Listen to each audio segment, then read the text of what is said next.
दुश्मन हमारे देश की सीमा पर ही नहीं बल्कि हमारे देश के अंदर भी हैं और दीमक की तरह देश को खोखला कर रहे हैं। मैं कुछ दिन से कश्मीर में नोटिस कर रहा था, यहाँ पर जितने भी कश्मीरी हैं, चाहे वह जम्मू कश्मीर की पुलिस हो या यहाँ के लोकल लोग हों, अगर इनके सामने आप गलती से मोदी, योगी और भारतीय सेना का नाम लेते हैं तो इनका आपके साथ व्यवहार तुरंत बदल जाता है। मैं कश्मीर में लगातार कैंपिंग कर रहा था कि पिछले वीडियो में आपने देखा होगा मर्तंड सन टेम्पल पर 3 कश्मीरियों की वजह से मुझे भागना पड़ा और मैं उनसे इतना डर गया था कि मुझे होटल लेना पड़ा। आज मेरा कश्मीर में 6वां दिन था। आज मुझे कश्मीर के 3 जगहों को एक्सप्लोर करना था। नंबर 1 पे था दक्सुम, नंबर 2 पे था सिंथन टॉप और नंबर 3 पे था वारवन वैली। शायद ही आप इन तीनों में से किसी का नाम सुने होंगे, क्योंकि यह तीनों जगह कश्मीर का अनएक्सप्लोर जगह है और बहुत कम पर्यटक यहाँ पर जाते हैं। मैं अपनी गाड़ी स्टार्ट करता हूँ और दक्सुम के लिए निकलता हूँ।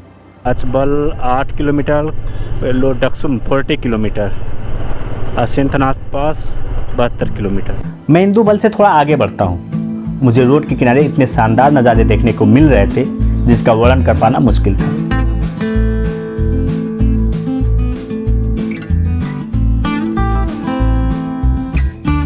शानदार हरियाली थी, शानदार नदी का बहाव था और सामने बहुत शानदार पर्वत चोटियां नजर आ रही थी।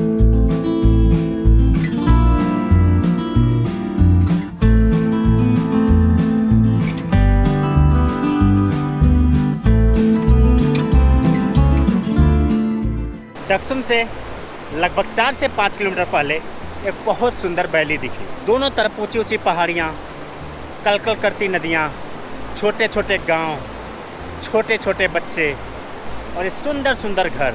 यहाँ की खूबसूरती इतना बढ़ा रही है कि मजबूरन मुझे रुककर यहाँ ब्लॉक करना पड़ा। मैं थोड़ा और आगे बढ़ता हूँ और जैसे ही मैं थोड़ा आगे बढ़ता हूँ, दक्सुम से लगभग 3 से 4 किलोमीटर पहले यह वहाँ की लोकल पुलिस मेरी गाड़ी को रोक लेती है।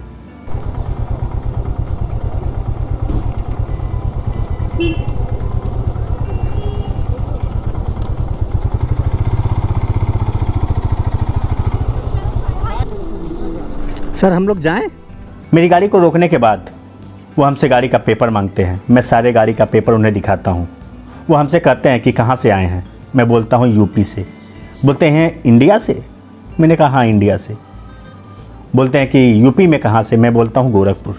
और जैसे ही मेरे मुँह से गोरखपुर का नाम निकलता है, मेरे सामने उनका व्यवहार बदल जाता है और वो मेरी गाड़ी का एक चक्कर लगाते हैं और मेरे हाथ में 1000 रुपये का चालान पकड़ा देते हैं। मैं उस पुलिस वाले से पूछता हूँ कि यह 1000 का चालान आप किस लिए मुझे दिए हैं? वो पुलिस वाला बोलता है कि आपके गाड़ी में अलग से एक लाइट सेट है, यह उसी का चालान है।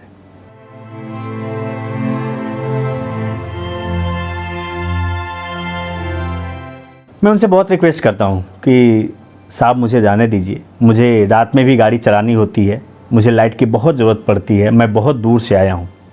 वह मेरी एक नहीं सुनता है। फिर मैं उसे 500 रुपये घूस देता हूँ। उसके बाद से वह मेरी गाड़ी को आगे जाने देता है और मैं गाड़ी लेके आगे निकलता हूँ। और जैसे मैं दक्सुम पहुँचता हूँ, दक्सुम का एक शानदार नज़ारा था। वहाँ पे एक छोटी सी नदी बह रही थी। अगर आप कैंपिंग के शौकीन हैं तो यहाँ पे आप कैंपिंग भी कर सकते हैं। दक्सुम के जो गांव है ना, ऐसा लग रहा है कैनवास की पेंटिंग जो है ना, तो हमारे सामने ला के रख दी गई। जिस पेंटिंग को हम घरों में सजाते हैं ना, तो आंखों के सामने है। अल्टीमेट। मैं कश्मीर में कुछ दिन से नोटिस कर रहा था कि इन लोगों के सामने अगर आप मोदी का नाम, योगी का नाम और भारतीय सेना का नाम लेते हैं तो इनका व्यवहार आपके प्रति तुरंत बदल जाता है। ऐसा लगता है कि मैंने इनके किसी दुश्मन का नाम ले लिया। अब मैं वहाँ से सीधे निकलता हूँ सिंथन टॉप के लिए। अब हम निकलते हैं सिंथन टॉप, जो यहाँ से 30 किलोमीटर दूर है। लगभग दक्सुम से 30 से 40 किलोमीटर दूर है सिंथन टॉप। आपको बता दूं कि यहाँ साल के 12 महीने आपको स्नोफॉल और बर्फ़ देखने को मिल जाएंगे। ये है Sinthan top. Seen a lot of change, been through a lot of pain. Some things are not the same as they were a year ago, but all will be okay. I move on each and every day. The past is where it stays. भाई साहब, Sinthan top की height क्या होगी? ये around 12,000 approx 12,000 feet. 12,000 feet पे है। 12,000 feet. Sinthan top एक ऐसी जगह है जो अभी साल के कुछ महीने ही खुलता है। अब मैं सिंथन टॉप से नीचे आ रहा था और जैसे सिंथन टॉप से मैं नीचे आ रहा था मौसम वहाँ का बेहद ख़राब हो गया था।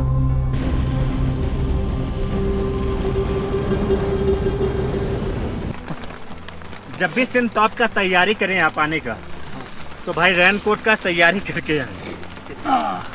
हालत आज ऐसी हो गई थी कि अगर ये न रहा होता तो यहाँ 2-4 लोगों की जान चली गई होती। मौसम इतना ठंडा था कि ऐसा लग रहा था मानो जान निकल जाएगी। एक चीज़ बताना चाहेंगे कि जब ऊपर आप जाएं ना तो याद रखें ऊपर का मौसम 12 से 1 बजे के आसपास ना थोड़ा ख़राब होता है। अब बारिश बंद हो चुकी थी और मैं अब डक्सुम आ गया था। डक्सुम से एक रास्ता कटता है वारवन वैली के लिए। मात्र 60 से 65 किलोमीटर की दूरी है, लेकिन अगर हम समय की बात करें तो रास्ता इतना ख़राब है कि 5 से 6 घंटे लग जाते हैं। ये रास्ता वारवन चला जाता है। जिसे एडवेंचर का शौक है ना वो यहाँ है वारवन में।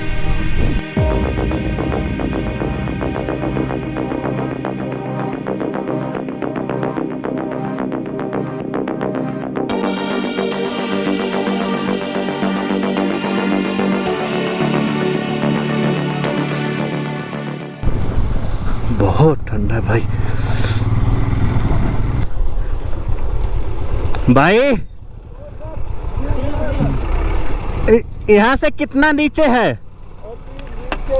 अभी कितना हमको ऊपर जाना है? ये 5-6 बोर्ड है। अच्छा अच्छा, नीचे कहीं पेट्रोल मिल जाएगा थोड़ा बहुत?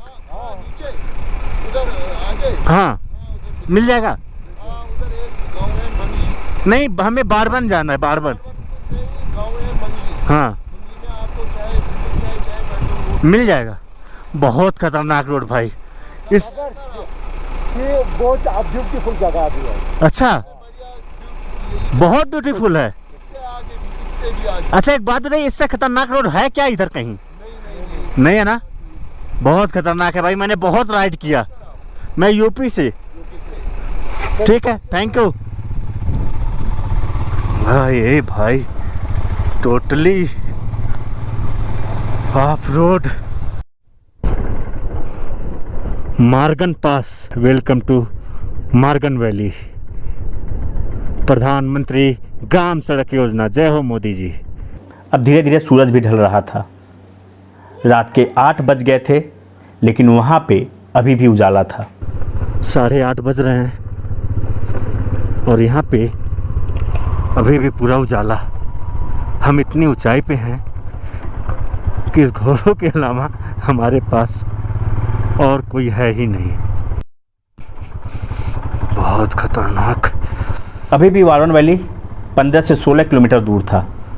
मैं आगे बढ़ रहा था। रात हो चुकी थी। मुझे बहुत डर लग रहा था।